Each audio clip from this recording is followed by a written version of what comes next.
Hello and welcome. Chris from Missouri here, bringing you another video about vintage baseball cards. In this video, I'm probably just going to show you a card toward the end of this video. Now, this is not a rant or anything. I just want to get you guys caught up on what I'm doing in the hobby and what's going on with me and my card collecting and my card collecting journey. But first, I want to talk about a couple things that that has been concerning me just a little bit on YouTube and stuff that involves the hobby. And I do not want to. I'm not political about anything to speak of. I don't try to influence you on your thinking. I just try to show you how I collect. But first of all, the one thing I've heard a couple channels talk about how the hobby is dying, how collecting cards is a dying hobby. And I've been to two card shows so far this year, and I'm going to go to one tomorrow, which will be February the 3rd.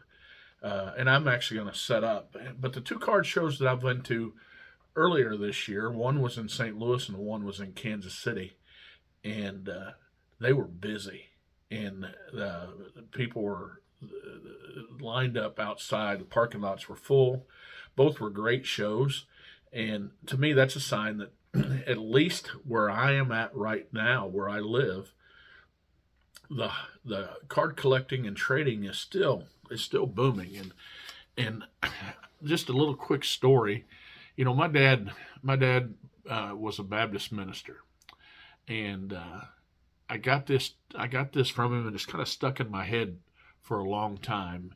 He used to preach at this thriving church, and maybe, when I say thriving, it's a small town, but about 150 people were probably attending this church. And the association that he was part of, one of the churches in a neighboring town was doing terrible as far as getting attendance. People were old. They couldn't keep a pastor there, so they asked my dad if he would go there. And I remember going with him for the first time there just to kind of give him some support. And I think I'm like 11 or 12 maybe. And this kind of caught me.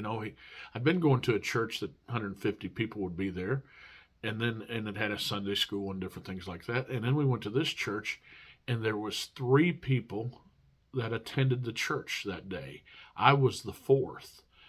And, my dad had a sermon, shook hands. We went home, and it was a short drive home. But I said, Dad, are you a little disappointed in this?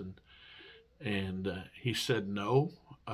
He said, I'm not. He said, as long as there's one person that I can preach to, I can hold church, and I'm not going to be disappointed in what I'm doing. Well, baseball card collecting and church is not the same thing, but as long as I have a baseball card that I can share with people and talk about, I'm going to consider myself lucky and be part of a community. So this hobby is not dying, and it's going to be around here as long as people are interested about baseball cards and the game of baseball. Second, somebody has said that cards are worthless, and I'm going to combine these two. And also, somebody said it's not an investment. Baseball card collecting is not an investment, and I think both those statements are wrong. I, for one, know they have some value, and they have had value over the years because I have taken them and used them as collateral to purchase things. To purchase a car. I used it as collateral one time.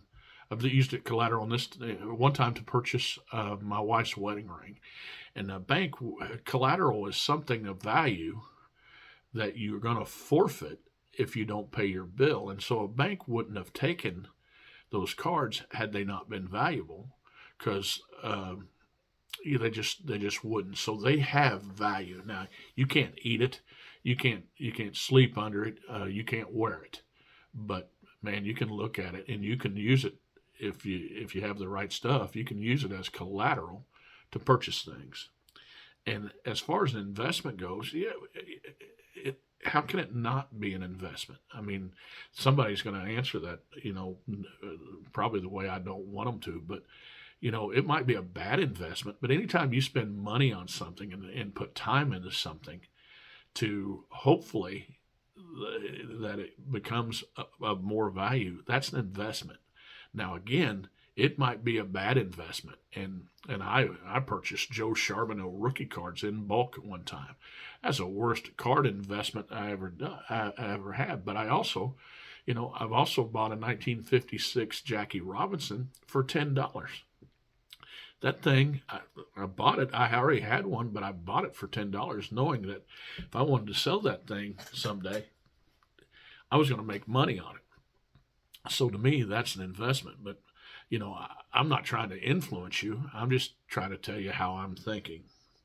And the last thing I want to talk about is, we just finished the YouTube Hall of Fame voting, and I don't know how it turned out, but I really don't care. I voted, and my vote is one person, or just one vote, and I voted for 10 different people, and I hope every one of them gets in. But if they don't, I'm not going to cry about it, and I don't think the people that I voted for, cry about it either.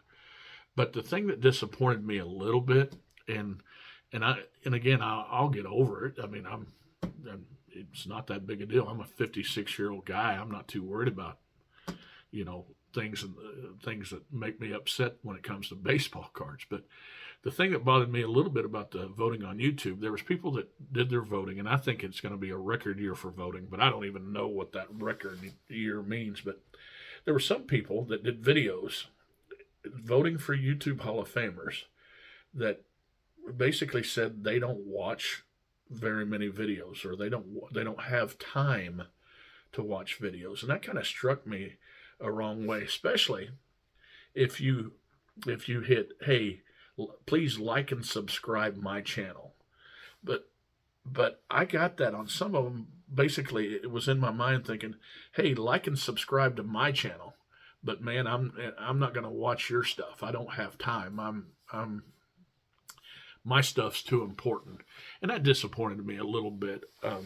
But again, that's why maybe I watch channels and support people that I feel maybe watch mine, or at least, I don't care if they watch mine, but at least watch other people's stuff. And I just got under my skin a little bit. But that being said, one of the things that is going on in my collecting world is I'm going to Strongsville, Ohio in April. And that's April 19th, 20th, and 21st. And right now, I'm going to read them off some other time, but right now we have over 35 YouTube content creators that's going to meet up at an all vintage show in Strongsville, Ohio. So please come and join us and become part of this community, whether you just watch or if you do content, come and meet some of your favorite content personalities. And the other thing that I'm enjoying the most out of what I'm doing is I'm doing a thing on Baseball Collectors Channel. And Mike and I, if you haven't seen it, please go over, because we're getting so much comments. I'm getting a ton of messages. We're doing a thing called Showcase Showdown.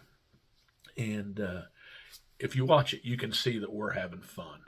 And yeah, we're competing, but basically what we're doing is we're choosing a player with this wheel, this luck of the draw, and a player name comes up on the wheel, and we show our cards and compare them and against each other. And even though people get all frustrated with looking at the grades, and going by the grades, we judge by the grade of the card. We get points for having the card.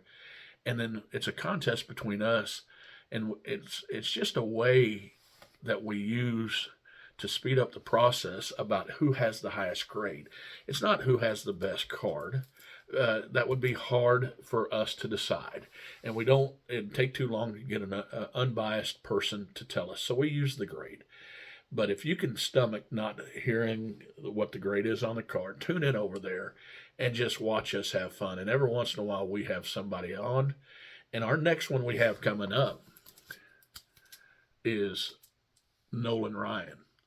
And if you're a Nolan Ryan fan, get over there and watch our show and see which one of us has the best collection and compare your collection against ours. And guys, I know this was a long video for me, but I felt like I wanted to get one out, and I wanted to get a couple things, just clear my slate with a couple of those thoughts. And if you have any opinions, go ahead and leave me a message down below. I'm pretty thick skinned, even though it might not sound like it on this last video. But leave a message. Leave a message how you would like my channel to get better. And guys, remember, it is just a hobby. Collect what you like.